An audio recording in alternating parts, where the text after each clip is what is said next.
6 for 11, too.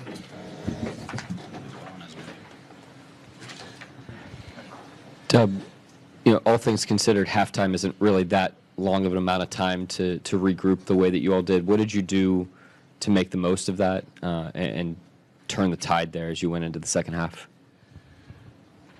Just understanding leads are not, you're never as far or, damn, I want to say It's never as bad or as good as. No, that's not what I want to say though. Like you're never too far, and you're never too far ahead or too far behind. Yeah, that's right. That's how we went into it and tried to approach it. Obviously, credit to them, they were making a lot of shots, but we weren't making them miss. So, I thought we did a good job of just playing defense, kind of sticking with each other, and knowing what has to get done. And we were able to do that. Shay, I want to ask you about Dub and Chet. They were both extremely impactful, but had very different kind of flows to their game. What did you notice from these two guys just in their third NBA season to be such critical forces for you tonight?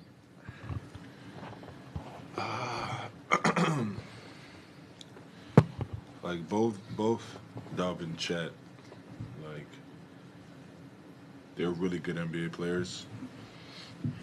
Like they're the cream of the crop for sure, and we've seen that all season long, and that's why we're the team we are. So like tonight was just another night of them being themselves. It wasn't anything out of the ordinary. It wasn't anything I haven't seen before. They were just two really good basketball players that were doing their job on a night in Memphis. Now the stakes are a little bit higher, but to them, they just so level-headed, so poised. They're ready for the moment and took advantage of it.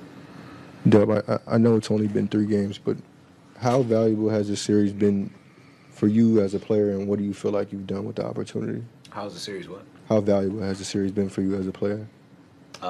It's good. It's just kind of get to see what your work throughout the season looks like, and this is like obviously key moments where every possession matters, and I try and just remember that and relish in the moment, and not like look too far ahead or try not to look too far ahead and just I'm not locked in. That's all I got.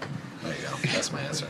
And before this, only 2 teams have ever pulled off. I'm not locked in. Before this, only 2 teams have ever pulled off a comeback of 29 or more. What does that feel like as it's happening? Lock in. Okay. I mean, it sucks in the moment, but I think just like I said before, like it's definitely something doable, especially with our group.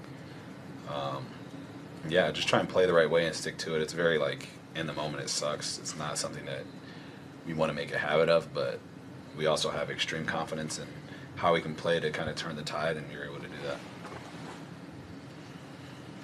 that. Anybody else? Michael? Go ahead. Michael Martin. Michael Martin, Let's Talk Thunder. Shay, Joel mentioned it, but just 29 points, second largest comeback playoff history. Not a lot of people have been in situations like this. You actually have. You were involved in the biggest playoff comeback in NBA history in your rookie season with the Clippers. Was there anything, did you remember that sort of around halftime? And then Mark mentioned many times about sort of you guys reconnecting as a group. When did you feel like that sort of happened? I completely forgot about that. So no, that didn't cross my mind. But That is crazy. we just knew like the only way we were gonna give ourselves a chance was like sticking together, getting stops, playing fast, and just like plugging away at it, possession by possession. Like we know how they built a 29-point lead in a half, so we knew like all we had to do was build our own 29-point lead. You know what I mean? So like if they could build it, we can erase it, and that's how we see it. And that's what we did. We just had to plug away at it. Now, like Jalen said, it sucks in the moment, but like you can't pout, you can't get caught in your feelings because then it just gets bigger and bigger, and you don't have to give yourself a chance. So that's all we were focused on, just trying to plug away at it, and luckily we got it done. Anybody else? Thanks, guys. Oh, you got one? Sorry. Oh, there's actually 2 more. You're not reading the room right. You right here, right? He raised his hand? Just wait us. No, he put his hand down and you scared him. Damn. Go. You want Dub, I just wonder, for you to, obviously, like, you and Chet are almost aligned in your playoff growth. Like, this is both your second postseason. What is that like for you to see him go from half to half? The things he did, and what did you see change in him? I don't think he played the way he wanted to the first half, and in the playoffs to be able to completely scrap a first half mentally and come out and do what he did second half is big kudos to him.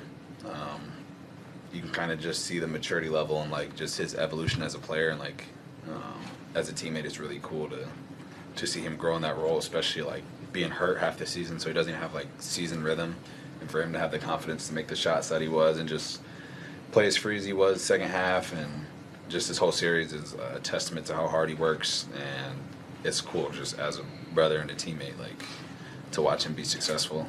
And we came into the league together, which makes it even cooler. We're going through the same experiences. And obviously, you've seen Alex be hectic a lot this season, but that fourth quarter specifically, what'd you see from him then in terms of his activity?